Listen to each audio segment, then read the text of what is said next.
This evening, I'm just going to give you a helicopter view of the research and work that we've been doing over the last 14 years now.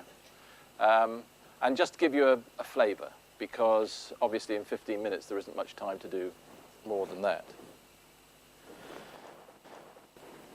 It all started about 14 years ago when I was given the opportunity with a couple of colleagues, when we were actually CEOs in our own right of businesses, to spend 4 days a month working with a group of other chief executives to help them with their professional development.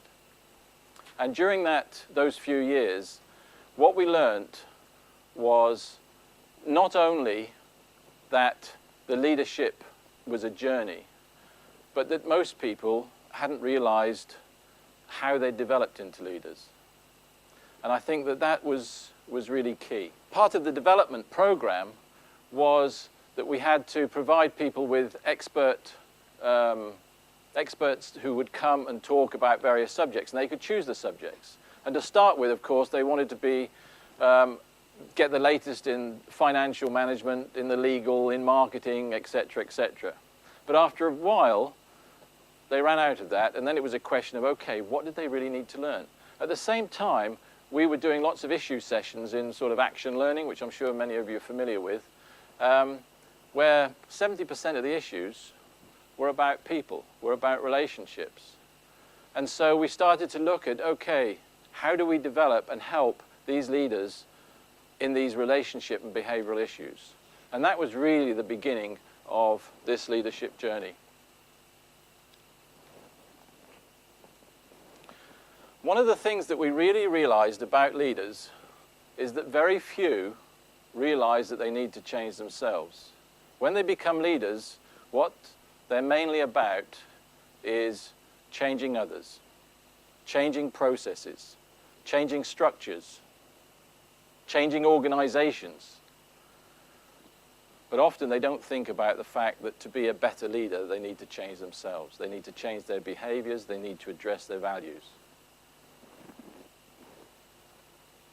So I'm going to just give you a short run through of our real journey. We tend to start off as leaders as rational, ego-based, as usual leaders. And by that, I mean the fact that rational, that's the way that we're brought up. We're taught at home, we're taught in schools, we're taught in universities, and most often we're taught at work in a rational way. We're taught to think rationally, to make rational decisions.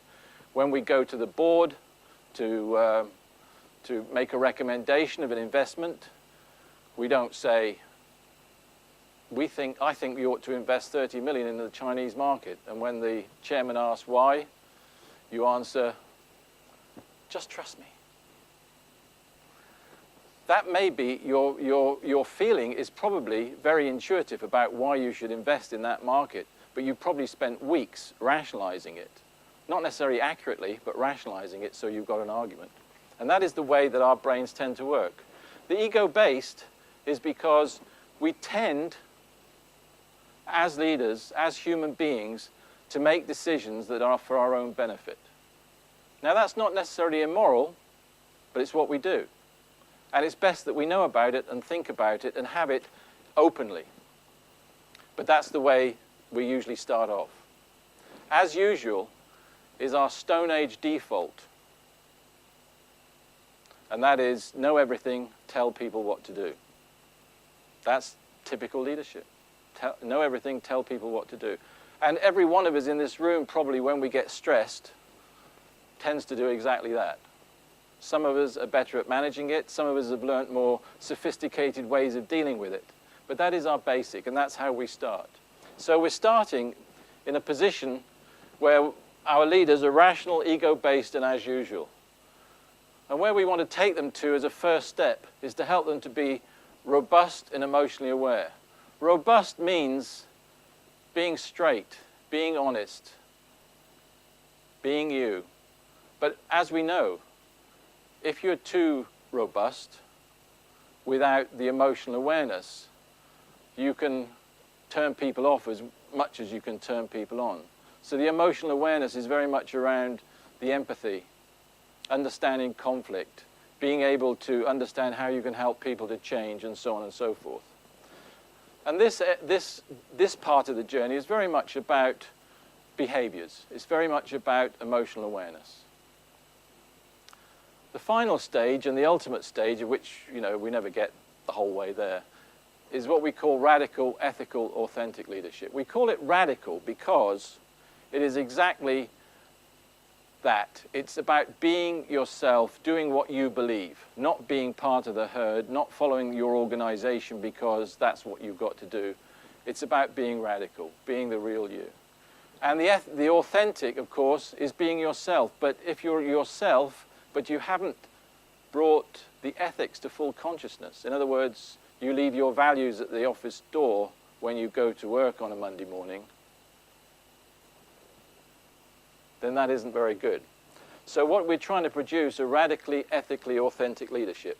And this part of the journey is very much about values, personal conscience, and about judgment. And I'll be talking a little bit more about judgment because judgment is really, really important for this advanced stage of leadership development. So, when I get a chance to talk to the MBA students, and they ask me, how do I become a great leader? If I get the chance, I say, if I've got one word, it's awareness. If I've got 2 words, it's emotional intelligence. If I could give you 3 words, it would be understand your brain. And if I could give you 4 words, it would be think beyond your ego. That's a pretty good framework, blueprint for becoming an excellent leader.